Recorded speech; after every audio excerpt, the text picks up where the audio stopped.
न तस्य रोगो न जरा न मृत्यु प्राप्तस्य योगाग्निमयम शरीरम। भारत की अत्यंत प्राचीन आध्यात्मिक परंपरा में योग का अत्यंत महत्वपूर्ण स्थान है। भारत की ऋषि परंपरा ने इसीलिए योग के बारे में और उसके महत्व के बारे में ये बातें कही कि योगाग्निमय शरीर जिसे प्राप्त हो जाए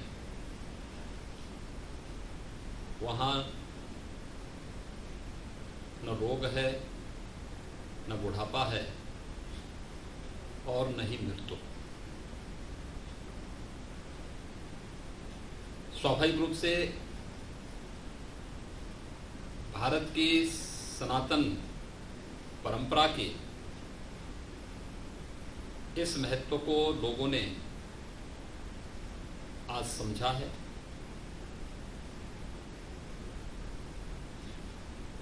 जब हम अंतर्राष्ट्रीय योग दिवस के 6ठे संस्करण में प्रवेश कर रहे हैं तो स्वाभाविक रूप से इसका और महत्व बढ़ जाता है। मैं सबसे पहले पूरे प्रदेश वासियों को अंतर्राष्ट्रीय योग दिवस के 6ठे संस्करण पर हृदय से बधाई देता हूं। हम सब आभारी हैं देश के यशस्वी प्रधानमंत्री श्री नरेंद्र मोदी जी का, जिनकी दूरदर्शिता और भारत की इस अत्यंत प्राचीन आध्यात्मिक परंपरा को उन्होंने वैश्विक मंच पर एक स्थान दिलाया। जब 21 जून की तिथि अंतर्राष्ट्रीय योग दिवस के रूप में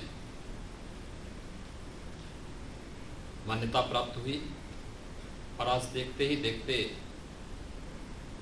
दुनिया के 193 से अधिक देश योग की इस परंपरा के साथ जुड़ करके भारत के साथ एक आत्मीय संवाद बना रहे हैं। भारत की इस ऋषि परंपरा के प्रसाद को वैश्विक मंच पर स्थापित करने के लिए हम प्रधानमंत्री मोदी जी का हृदय से अभिनंदन करते हैं। अंतर्राष्ट्रीय योग दिवस के इस वर्ष के कार्यक्रम में हम लोगों को कुछ बातों का सावधानी रखनी आवश्यक होगी, खासतौर पर जब पूरी दुनिया वैश्विक महामारी कोरोना से जूझ रही है। कोरोना वायरस भले ही किसी भी रूप में क्यों न हो, लेकिन इसका संक्रमण बहुत तीव्र है और इसलिए सावधानी आवश्यक है। सार्वजनिक स्थानों पर निकलने के पूर्व मास्क लगाना, 2 गज की दूरी का पालन करना, स्वच्छता के नियमों का पालन करना, ये अत्यंत महत्वपूर्ण है।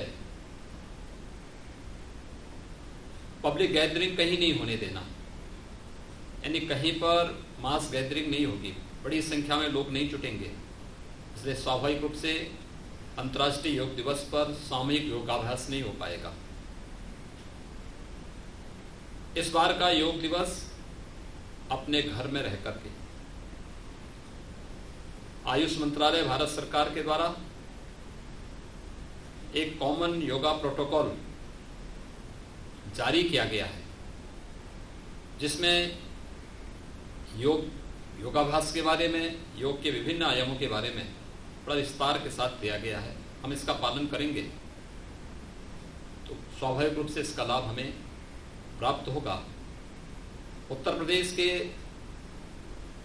आयुष विभाग ने भी इस संबंध में एक कंपटीशन का आयोजन भी किया है और इस संबंध में एक आवश्यक जानकारी से युक्त ऐप भी लॉन्च किया है। और मैं चाहूँगा कि सभी प्रदेशवासी, खासतौर पर योग के प्रति जिन लोगों में थोड़ी भी जागरूकता है, वे अगर इस अभियान के साथ जुड़ेंगे और योग दिवस के अंदर अपने योगाभ्यास के कार्यक्रम को, अपने फोटो को उसमें अपलोड करेंगे, तो स्वाभाविक रूप से उस कंपटीशन को एक पार्ट भी बनेंगे। उन्हें प्रदेश सरकार की ओर से सम्मानित भी किया जाएगा।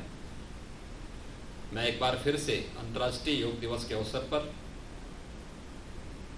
प्रदेश के सभी योग प्रेमियों को हृदय से बधाई देता हूं, अपनी शुभकामनाएं देता हूं और विश्वास व्यक्त करता हूं कि योग दिवस हमारे न केवल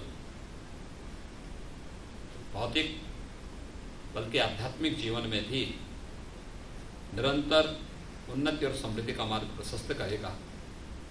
अंतर्राष्ट्रीय योग दिवस के अवसर पर आप सबको मेरी हार्दिक बधाई और शुभकामनाएं।